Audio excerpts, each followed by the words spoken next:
ওম আদি অনাদি অনন্ত আত্মেভ্যো ভগবতে অবধূত বায়া পাগলা দেবায় নমো নমঃ।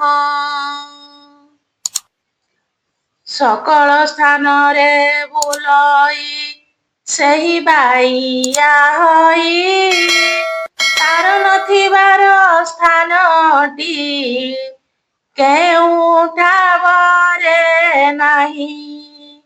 ସ୍ଥାନେ ସ୍ଥାନେ ସେହି ପୂରିଛି ନାହିଁ ସନ୍ଦେହ କିଛି। ତାର ସତ୍ତା ଗୋଟି ସର୍ବଦା ଦୃଷ୍ଟି ପଟେ ନାଚୁଛି। ଗିରିଜାରେ ଯାଇ ପଶିଲେ ତହିଁ ନ ଦେଖା ପାଇ ମସଜିଦ ଘରେ ଦେଖିବ ଯେବେ ଯବନ ହୋଇ।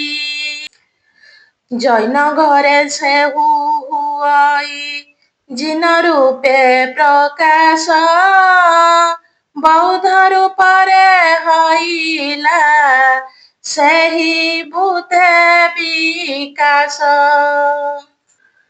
ପାତୁଆ ଘରରେ ଅଛଇ ସେହି ପତ୍ର ଭିତରେ ପ୍ରହ୍ଲାଦ ତାର ପ୍ରମାଣ ଦେଇଅଛି ଲୋକରେ। ହିନ୍ଦୁ ଘରେ ସେହି ବିହାର କରେ ନାନା ରୂପରେ ଅନନ୍ତ ବାସୁକି କେଉଁଠି କାହିଁ କେତେ ପ୍ରକାରେ। ଜଗନ୍ନାଥ ହୋଇ ରହିଛି ସେହି ନୀଳାଚଳରେ ରଘୁନାଥ ବେଶ ହୋଇନ କାହିଁ କୁଦଣ୍ଡ ଧରେ। କେଉଁଠାରେ ସେହି ଧରିଛି ରୂପ ବଳି ବାମନ କେଉଁଠାରେ ପୁଣି ରହିଣ ବୋଲାଉଛି ସେ ମନ। କେଉଁ ଦେଶେ ରହି ଧରିଛି ସେହି ଚଣ୍ଡୀ ରୂପକୁ କାହିଁ ମହାଲକ୍ଷ୍ମୀ ବୋଲାଇ ଦେଉଥାଏ ଅନ୍ନକୁ। କେତେବେଳେ ପୁଣି ଆଚରେ ସେହି ଯାଗ ଯଜ୍ଞକୁ ତା ମହିମା କିଏ ବୁଝିବ ଜଣା ନାହିଁ କାହାକୁ। ଗୁରୁ ଆଜ୍ଞା ଗୋଟି ଅଟଇ ଗରିଆନ ମହିରେ ସେହି ଆଜ୍ଞା ଘେନି ସୂର୍ଯ୍ୟଟି ପଥେ ଗତି ଆଚରେ। ସେହି ଆଜ୍ଞା ଯୋଗୁ ହୁଅଇ ସଦା ଦିବସ ରାତି ସେହି ଆଜ୍ଞା ବଳେ ଚନ୍ଦ୍ରମା କ୍ଷୟ ବୃଦ୍ଧି ହୁଅନ୍ତି। ସେହି ଆଜ୍ଞା ଯୋଗୁ ସମୁଦ୍ର ଲଙ୍ଗୁ ନାହିଁ ତା କୂଳ ସେହି ଆଜ୍ଞା ଏକା ରଖିଛି ଏହି ବାୟୁମଣ୍ଡଳ। ସେହି ଆଜ୍ଞା ଯୋଗୁ ଆକାଶ ଢାଙ୍କି ପରଦା ରୂପେ ଆଚ୍ଛାଦିଛି ଏହି ବ୍ରହ୍ମାଣ୍ଡ ସାରା କଳ୍ପେ କଳ୍ପେ। ଆଜ୍ଞାରେ ଏ ଜୀବ ଏଭବେ ସଦା କରେ ଆହାର ଆଜ୍ଞା ଯୋଗୁ ଜୀବ କରଇ ନାନା ଜାତି ବିଚାର।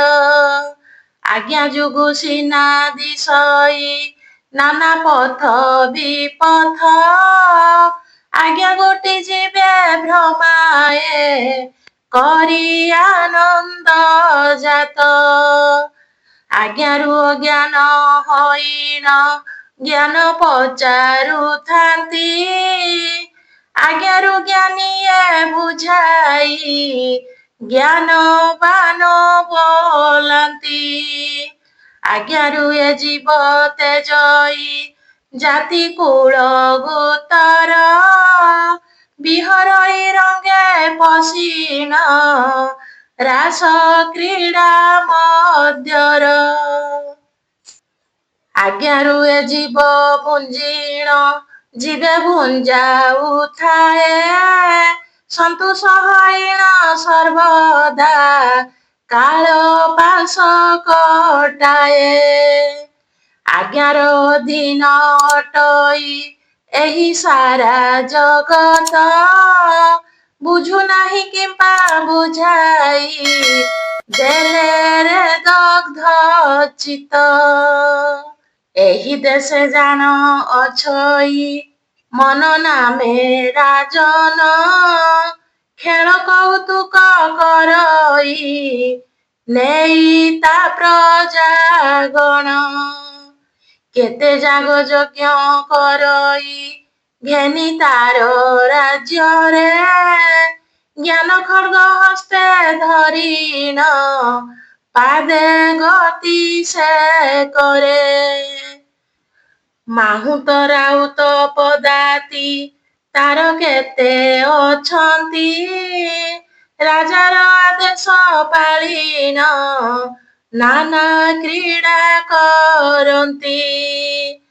ତାର ରାଜ୍ୟ ଭେଦ ନଥାଏ କେବେ ଆର୍ଯ୍ୟ ଅନାର୍ଯ୍ୟ ଦୁହେଁ ଏକତ୍ରରେ ମିଳିଣ କରୁଥାନ୍ତି କାର୍ଯ୍ୟ। ବ୍ରାହ୍ମଣ ହଇନ କେହି ବା ତୁଣ୍ଡେ ଦିଏ ଆହାର ଚଣ୍ଡାଳର କାର୍ଯ୍ୟ କରିକେ କରୁଥାଏ ବିହାର।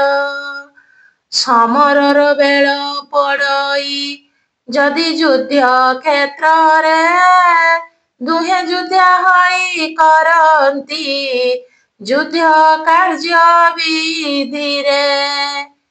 ଏହି ଜଗତଟି କେବଳ ଅଟେ ଯୁଦ୍ଧର ଭୂମି ଜନମ ମରଣ ପର୍ଯ୍ୟନ୍ତ ଜୀବ ଯୁଦ୍ଧରେ ଶ୍ରମୀ।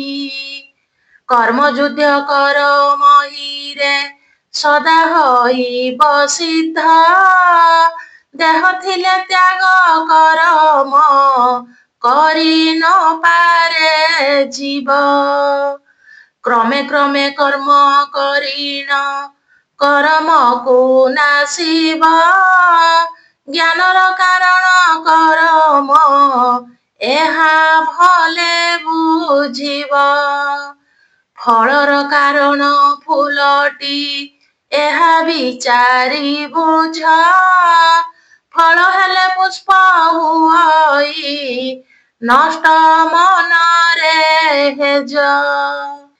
କେଉଁ ମନ୍ତ୍ର ଯନ୍ତ୍ର କେ ଦେବ ଜଣା କାହାକୁ ନାହିଁ ଜ୍ଞାନୀ ଜନ ବଣା ହଇଣ ବୁଲେ ବାଇଆ ହୋଇ। ମନକୁ ତରଇ କାଳ ହେ ଯେଉଁ ମଧୁର ଗୀର ତାର ନାମ ଗଟି ଅଟଇ ପରାମୂଳ ମନ୍ତର। ଯମଜାତ ନାରୁ ସହଜେ ଯେହୁ ଉଦ୍ଧାର କରେ ଯନ୍ତ୍ର ବୋଲି ତାକୁ କହନ୍ତି ନାନା ଶାସ୍ତ୍ର ମତରେ। ପ୍ରଥମେ ଏ ମନ ତୁରଙ୍ଗ ହୋଇଥାଏ ଚଞ୍ଚଳ କ୍ରମେ କ୍ରମେ ହୁଏ ସୁସାଧ୍ୟ ପାଇ ମନ୍ତର ବଳ। ସୁସାଧ୍ୟ ହଇଲେ ଅଶ୍ୱଟି ଯୁଦ୍ଧେ ଯୁଦ୍ଧ କରଇ ରାଉତର ଉପଦେଶକୁ କର୍ଣ୍ଣ ଡେରି ନ ଥାଇ। ଏମନ ତୁରଙ୍ଗ ଆରୋହୀ ତେଣୁ ରାଉତ ଚଳେ ସର୍ବଦା ଜୟ ପଦବୀ ଲଭେ ସବୁ କ୍ଷେତ୍ରରେ। ଏହି ମନ ଗଟି ଦିଅଇ ସିନା ଅଭୟ ବର ଏହି ମନ ପୁଣି କରଇ ପଥରକୁ ଠାକୁର।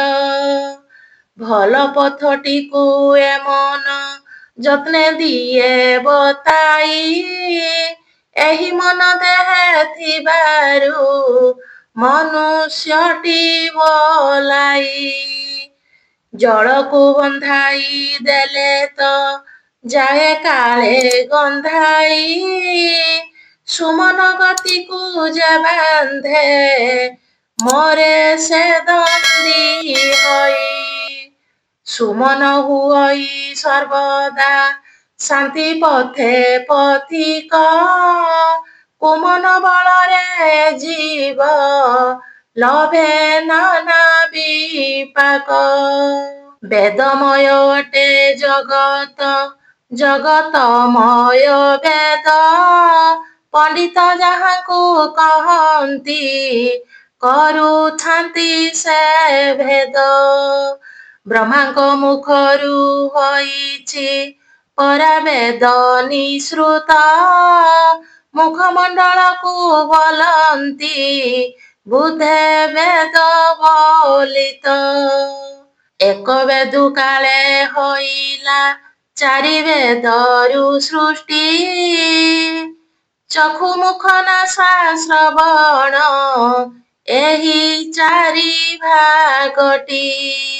ଏହି ବେଦୁ ସିନା ହୋଇଛି କାଳେ ନାନା ଆକାର, ତାହାର ତତ୍ତ୍ୱ କେ ବୁଝିବ ହୋଇ ମାନବ ଛାର। ଓଙ୍କାର ହିଁ ବେଦ ସ୍ୱରୂପ ଜଗତରେ ପୂରିଛି, ନୀଳାଚଳେ ଦାରୁ ରୂପରେ ନିତ୍ୟ ଲୀଳା କରୁଛି।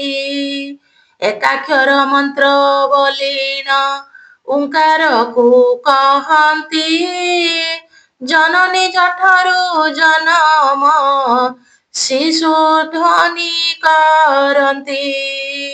ସେହି ଧ୍ୱନି ବୁଝି ନ ପାରେ ମାୟା ଜଡ଼ିତ ଜୀବ, ଶିଶୁର କ୍ରନ୍ଦନ ବୋଲିଣ ସର୍ବେ କରନ୍ତି ଭାବ।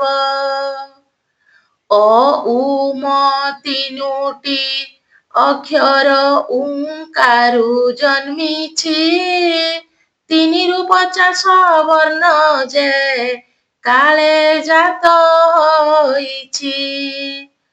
ଅକ୍ଷର ଅକ୍ଷର ଯୁଗରେ ହେଲା ଶବଦ ଜାତ, ଏହି ଶବଦର ସଂଯୋଗେ ସିନା ବେଦ ବେଦାନ୍ତ। ନାନା ଜାତି ଶାସ୍ତ୍ର ପୁରାଣ ଅଟେ ବେଦର ଶାଖା, ମୂଳକୁ ତେଜିଣ ଡାଳରେ ଭ୍ରମୁଥାନ୍ତି ବୋକା। ଦିନ ପରେ ରାତି ଆସଇ ଏହା ସୃଷ୍ଟି ନିୟମ, ସୁଖ ପରେ ଦୁଃଖ ଭୁଞ୍ଜଇ ଜୀବ କରି କରମ। ସ୍ୱର୍ଗ ନରକ ଦୁଇଟି ପଥ ଏହି ସଂସାରେ, ଦୁଇ ପଥେ ଜୀବ କରଇ ଗତି କାଳ ବସରେ। ଭେଦାଭେଦ ଜ୍ଞାନ ଥିବାରୁ ପାପ ପୁଣ୍ୟ ହୁଅଇ, ଅଭେଦ ବିରତି ପ୍ରାପତେ ଦୁହେଁ ସମାନ ହୋଇ। ରାତ୍ର ହେଲେ ଜୀବ ଜଗତ ଯାତାୟତ ନୁହନ୍ତି, ପାପକୁ ସର୍ବଦା ସମସ୍ତେ ମନେ ଭୟ କରନ୍ତି। ଦିନମଣି ଯହୁଁ ଉଦୟ ହୁଅନ୍ତି ପ୍ରାଚୀ ଅଞ୍ଚଳେ, ପୁଣ୍ୟଲୋକ ପାଇଁ ସଂସାରେ ପ୍ରାଣୀ କର୍ମ ଆଚରେ। ସୂର୍ଯ୍ୟାଲୋକେ ଯେହୁ କରଇ କାମ ହୋଇ ନିର୍ଭୀକ, ସେହି ଭବେ କା ପୁଣ୍ୟାତ୍ମା ବୋଲି ବୋଲନ୍ତି ଲୋକ। ପୁଣି ଯେଉଁମାନେ କରନ୍ତି କର୍ମ ରାତ୍ରି କାଳରେ, ପାପାଚାରୀ ବୋଲି ତାହାଙ୍କୁ ଭଲେ ବୁଝ ମନରେ। ରାତ୍ର ଦିବସରେ ନିର୍ଭୟେ ଯେହୁ କରନ୍ତି କର୍ମ, ତାହାଙ୍କ ମନରେ ନାହିଁଟି କିଛି ପାପ ବା ପୁଣ୍ୟ। ଜଗତର କ୍ରିୟା କଳାପ ଦେଶ କାଳ ପାତ୍ରରେ, ସମତା ଦୃଷ୍ଟିରେ ଦେଖନ୍ତି ଏକା ପ୍ରେମିକ ନରେ। ପ୍ରେମ ମନ୍ତ୍ର ଯାର ସାଧନ ହୋଇଅଛି କ୍ରମରେ, ଦିନ ରାତି ତାର ସମାନ ହୁଏ କର୍ମ କ୍ଷେତ୍ରରେ। ସେହି ଯେ ଅଟନ୍ତି ମୁହିଁ ସେ ବୋଲି ଦଳେ କହନ୍ତି, ତାଙ୍କର ମୁଁ ବୋଲି କହିଣ ଥୋକେ ଭ୍ରମୁ ଅଛନ୍ତି। ପରମ ପଦାର୍ଥ ଦୃଷ୍ଟିର ପଥେ ନୃତ୍ୟ କରୁଛି, ଦେଖି ଶୁଣି ବୁଝି ଏ ଜୀବ ସଦା ଧନ୍ଦି ହେଉଛି। ନିତ୍ୟ ଲୀଳା ନୀତି ଲାଗିଛି ନିତ୍ୟ ବୃନ୍ଦାବନରେ, ରାଧାକୃଷ୍ଣଙ୍କର ବିହାର ପ୍ରତି ଘଟ ଘଟରେ। ରାଧା ଠାକୁରାଣୀ ଅଟନ୍ତି ଶ୍ରଦ୍ଧା ରୂପିଣୀ ଘଟେ, କୃଷ୍ଣଟି କରମ ରୂପରେ ସଂସାରରେ ପ୍ରକଟେ। ଶ୍ରଦ୍ଧା ଥିଲେ କର୍ମ ହୁଅଇ ଏହି ମହି ମଣ୍ଡଳେ, ରାଧା ଗୋବିନ୍ଦଙ୍କ ବିହାର ସଦା ସବୁ କୁଞ୍ଜରେ। ରାଧା କୃଷ୍ଣ ଲୀଳା ଲାଗିଛି ନିତ୍ୟ ସବୁ ଠାବରେ, ଗୋଟିଏ କୃଷ୍ଣରେ ଗୋଟିଏ ଗୋପୀ ରାସ ଆଚରେ। ଜୀବ ସ୍ୱରୂପରେ ଗୋପୀଏ ପୂରିଛନ୍ତି ବିଶ୍ୱରେ, ପରମ ଶ୍ରୀକୃଷ୍ଣ ହଇଣ ଜୀବ ସଙ୍ଗେ ବିହରେ। ତାଙ୍କ ନଥିବାର ସ୍ଥାନ ହିଁ କେଉଁ ଠାବରେ ନାହିଁ, ତାଙ୍କ ସେବକ ଯେ ହୁଅଇ ସେହି ଶାନ୍ତି ଲଭଇ। କିନ୍ତୁ ମାୟା ବଳେ ମାନବ ଯନ୍ତି ନୀତି ହେଉଛି, ପରମ ପଦାର୍ଥ ତେଜିଣ ଅପଦାର୍ଥେ ମାତୁଛି। ଘର ଦେବତାକୁ ନ ପୂଜି ଦେବତାକୁ ଖୋଜଇ, ମର ମର କହି ସର୍ବଦା ମେ ମେ ହୁଅଇ। ଦେହ ଥିଲେ ଛାୟା ଅଛଇ ଛାୟା ସ୍ୱରୂପୀ ମାୟା, କିଏ ସତ୍ୟ କିଏ ଅସତ୍ୟ ଭଲେ ବିଚାର ଏହା। ଭ୍ରମେ ଥିଲେ ପାଳ ଦଉଡ଼ା ସର୍ପ ରୂପେ ଦିଶଇ, ଭ୍ରମ ଦୂରୀଭୂତେ ସେ ଭୟ କାଳେ ମନୁ ଘୁଞ୍ଚଇ। ମନ ମରେ ମାୟା ମରଇ ମରିଯାଏ ଶରୀର, ଆଶା ତୃଷ୍ଣା ଦୁଇ ଜିନିଷ କେବେ ନୁହଁଇ ଦୂର। ବୈରାଗ ଜାତ ହୋଇଲେ ମିଳେ ପରମ ସୁଖ, ଆଶାରେ ଆଶାୟୀ ଯେ ହୁଏ ଭଲେ ଅଖଣ୍ଡ ଦୁଃଖ। ସଂସାରେ ସନ୍ନ୍ୟାସ ରୂପରେ ଯେଉଁମାନେ ଭ୍ରମନ୍ତି, ମହାଜନ ବୋଲି କହିବା ହେବ ନାହିଁ ଅତ୍ୟୁକ୍ତି। ଛତରଖିଆର ରୂପରେ ଛତ୍ରପତି ବୋଲାନ୍ତି, ସାଧନା ବଳରେ ସାଧୁଏ ତାଙ୍କ କର ନିଅନ୍ତି।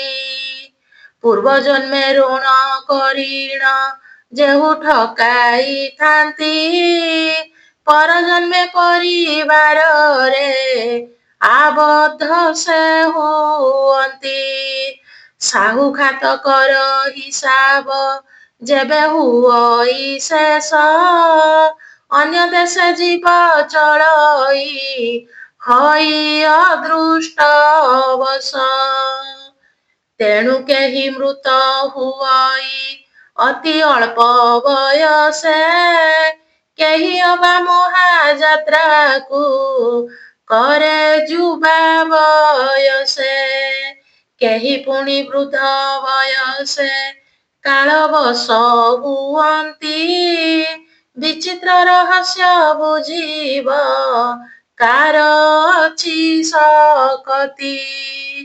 ତୁମ୍ଭେ ମାତା ପିତା ରୂପରେ ଯତ୍ନେ ପାଳନ କର, ସଖା ସହୋଦର ଭାବରେ କରିଥାଅ ଆଦର।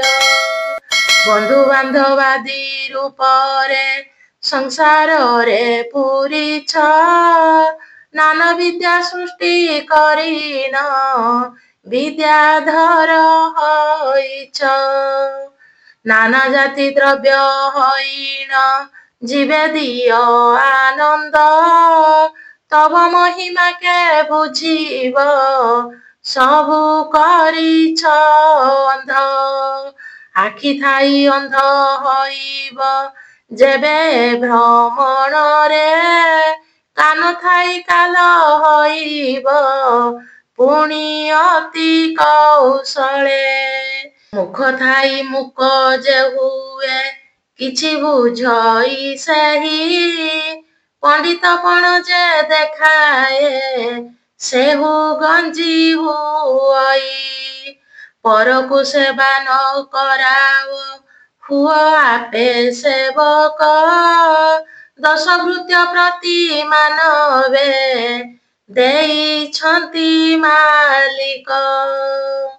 ସେହି ଭୃତ୍ୟଗଣ ଯାହାର ହୋଇଥାନ୍ତି ଆୟତ, ସୁଖଦ ସୁନ୍ଦର ଭାବରେ ସେହି ଭ୍ରମେ ଜଗତ।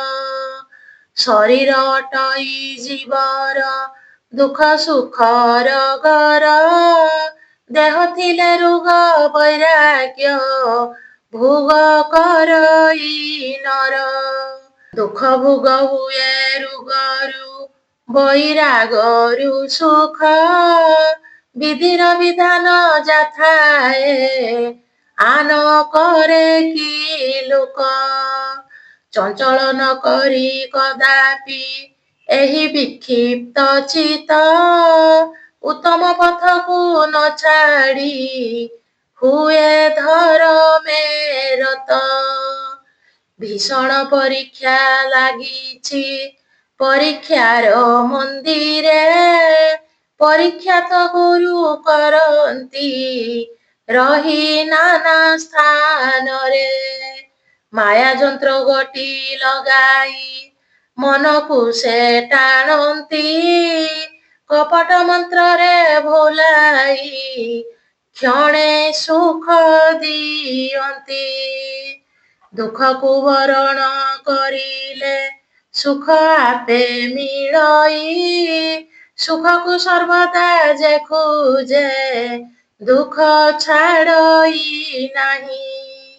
ପୀରତି ପଥଟି ଜଗତେ ଅଟେ ଅତି ଖସଡ଼ା, ଯେତେ ଯତନରେ ଚାଲିଲେ ତହିଁ ମିଳେ କଚଡ଼ା।